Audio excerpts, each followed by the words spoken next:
سامعین ناظرین السلام علیکم، آداب۔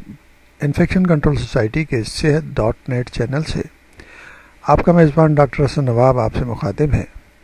ٹی بی کے خاتمے کے لیے متحد ہو جائیں، اس حوالے سے ہم آپ کو معلومات پہنچا رہے ہیں کہ کس طرح ٹی بی کے مسائل اور ٹی بی کی بیماری کو کنٹرول کرنے کے لیے ہمیں کیا کرنا چاہیے۔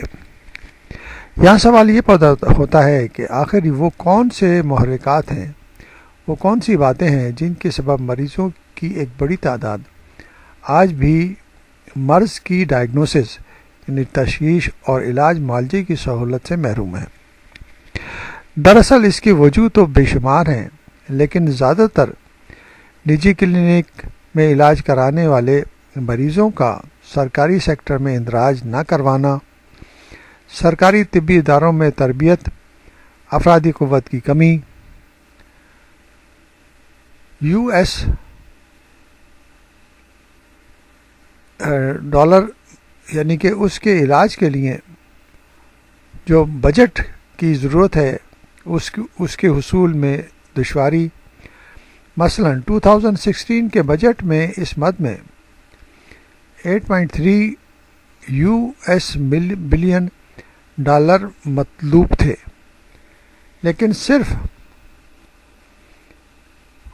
اس کی ایک محدود تعداد ہی حاصل ہو سکی۔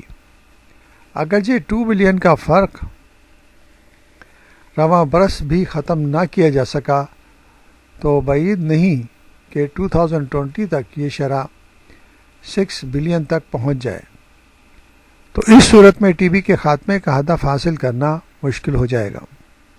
اہم مسائل ہیں۔